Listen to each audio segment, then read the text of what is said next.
Манай улсад 2020 оны байдлаар 108,000 гаруй хөгжлийн бэрхшээлтэй иргэн байдаг бөгөөд Баянгар аймагт үүний 3,000 гаруй иргэн нь ажиллаж амьдарч байна. Тодорхойлбол энэ нь нийт хүн амын 4.2%-ийг эзэлдэг. Мөн үүнийг дотор нь задлж үзвэл 2020 оны байдлаар хөдөлгөөний хөгжлийн бэрхшээлтэй иргэн 775 байдаг бол харааны бэрхшээлтэй 417, сэтгцийн хөгжлийн бэрхшээлтэй 771, хэл ярианы хөгжлийн бэрхшээлтэй 120, сонсголын бэрхшээлтэй 224, хавсарсан хэлбэрийн хөгжлийн бэрхшээлтэй 166 иргэн Баянгар аймагт ажиллаж амьдарч байна. За ингээд өнөөдөр хүний эрхийг хамгаалах өдрийг өгтөн аймагаас зохион байгуулж байгаа ажилд нийт байгууллага хамт олон нийтрийг идэвхтэй оролцохыг хүсэж байгаа. За энэ үндсэндээ юу гэхээр аймгийн нэгдсэн бодлогын хүрээнд хөгжлийн бэрхшээлтэй иргэдийг дэмжих, хөгжлийн бэрхшээлтэй иргэдийг үйлчлэгээ үзүүлэхэд орчныг бүрдүүлэх чиглэлээр бол аймгийн засаг дарга түүний тамгын газар бол идэвхтэй хамтарч ажиллаж байгаа. За хүмүүнлэгийн ордныг бид бүхэн байгуулад цаашлаад одоо хүмүүнлэгийн ордныг бид бүхэн хөгжлийн бэрхшээлтэй хөгжих орчныг бүрдүүлэх энэ чиглэлийн ажлуудыг зохион байгуулахаар төлөвлөж байна. Манай улсын хөгжлийн бэрхшээлтэй хүмүүсийн саадгүй зорчих нөхцөлийг хангах асуудлыг 2016 онд батлагдсан хөгжлийн бэрхшээлтэй хүмүүсийн эрхийн тухай хуулийн 3 дугаар бүлэгт тусгайлан заасан төдийгүй хот байгуулалтын тухай хуулийн 20 дугаар зүйл, барилгын тухай хуулийн 11, 12 дугаар зүйл гэх мэт 10 гаруй норм дүрм стандартад тусгайлан тусгаж хэрэгжүүлж байгаа. Гэвч цаасан дээр буусан эдгээр стандарт хөгжлийн бэрхшээлтэй иргэдэд хамаардаггүй, огт хэрэгждэггүй болох нь төрийн байгууллагын анхан шатны нэгжүүдээр үйлчлүүлэхэд харагддаг юм. За намайг Бадамарагч явахтай төмөрийн гэдгээ. Би ингээд 2004 оноос хойш ингээд хөргөжлийн бэрхшээлтэй болоод ингээд Баянгарт амьдарч байна. Надад энэ хөгжлийн бэрхшээлтэй улсуудад тулгамддаг асуудал бол гадуур ингээд зорж байгаа асуудал байдаг л да.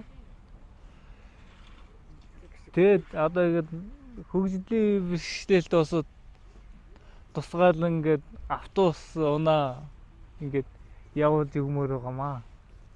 Тухайлбал иргэд хамгийн их хэрэгжүүлэлтийг төрийн байгууллагын нэг болох Баянгар сумын засаг даргын тамгын газар гэхэд тэрэгцэртэй иргэдэд зориулсан налуу зам байхгүй дээр орох болон гарах хаалганы өргөн гээд бүгд стандартын бус байгаа нь ажиглагдж байна. Мөн сумын засаг даргын өрөө уг байрны 2 давхарт байрладаг бөгөөд мөн л тэрэгцэртэй иргэд уг давхарт гарах боломжгүй хэд өндөр шаттай байдаг. Энэ мэд тэрэгцэртэй иргэд гэрээсээ гарч нийгмийн амьдралд оролцоход явган хүний зам байгууллагын өндөр шат, ариун цэврийн өрөө цахилгаан шатнаас ахуулаад олон бэрхшээлтэй асуудлуудтай өдөр бүр тулгарч байна. Хүн бүр ямар нэгэн ялгуурлан гадуурхалтгүйгээр эрхээ дэг шийдлэх хэрэгтэй. За хөгжлийн бэрхшээлтэй иргэд маань ч гэсэн нийгмийн амьдралд оролцох, за төрийн үйлчлэгээг бол одоо бусадтай нэгэн адилаар авах хэрэгтэй. Гэвч одоо манай аймгийн тухайд энэ төрийн үйлчлэгээний болон төрийн захиргааны байгууллагууд маань энэ орчны хүртээмжийн асуудлыг хөгжлийн бэрхшээлтэй иргэдэд ээлтэй бишээр шийдсэн одоо тэдэнд бол нэлээдгүй саад бэрхшээл учруулад байгаа. За энэ хүрээнд хүний эрхийн үндэсний комисс тэрэгцэртэй иргэдийн холбоо тэмүүлэл бүлэг аймгийн засаг дарганы тамгын газрын хууль эрх зүйн хэлтс хамтраад төрийн үйлчлэгээний болон захиргааны байгууллагуудаар одоо бид үнэлгээ хийсэн байгаа хэрхэн хөгжлийн бэрхшээлтэй иргэдэд одоо ээлтэй орчин бүрдүүлсэн нөгөө налуу зам шат за цаашлаад нөгөө нойлын асуудал мэдээллийн самбарын одоо ил тод хүртээмжтэй байдал бид үнэлгээ хийж тэр холбогдох байгууллагуудад зөвлөмжөө хүргүүлж ажилласан байгаа.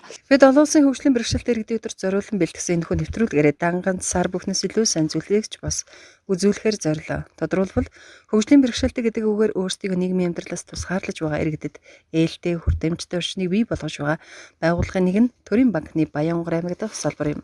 Тус байгууллагын зүгээс хөгжлийн бэрхшээлтэй иргэдэд зориулан орох шаттай стандартын дагуу налуу байгуулсан бөгөөд үүгээр иргэдэд чөлөөтэй нэвтэрч банкны төрөл бүрийн үйлчилгээ авч чадаж байгаа нь саашаалтай сайн жишг юм.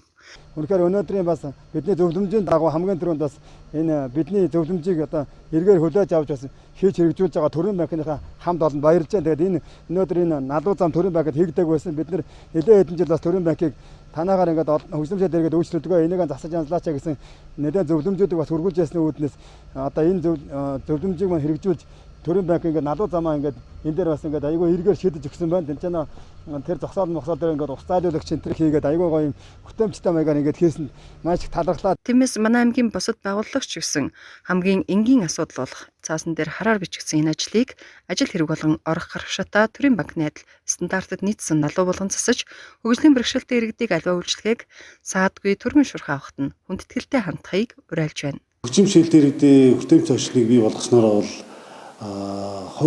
тухайн байгууллага аж ахуйн нэгжим бол нийгмийн том хариуцлага байдаг. Энэ хариуцлагын хүрээнд та бүхэн энэ уриалгыг төвчөө дэмжиж хамтарч ажиллаарай. Дээрээс нь энэ хөгжим шилдэг иргэдийг хүртээмж зочныг бүрдснээр энэ аймгийн хэмжээнд, улсын хэмжээнд энэ хөгжим шилдэг иргэдийг хандсан хандлага, иргэдийн сэтгэл зүй, энэ төр хувийн хвшлийн хамтын ажиллагаа болоод энэ чиглэлийн удирдлагуудын одоо жишээ нь хандлага өөрчлөгдөж цаашдаа энэ төрийн албаагчид болон хувийн хвшлийн байгууллагууд хөгжим шилдэг хандлага өөрчлөгдөж эдгээр иргэдийг бид бүхэн үргэлж дэмжих энэ орчин бүрдүүлэхэд зорилготой байгаа. Тийм учраас та бүхэн энэ хөгжим шилдэг иргэдийг дэмжих орчныг сайжруулах энэ чиглэлийг бид идэвхтэй оролцохыг хүсье.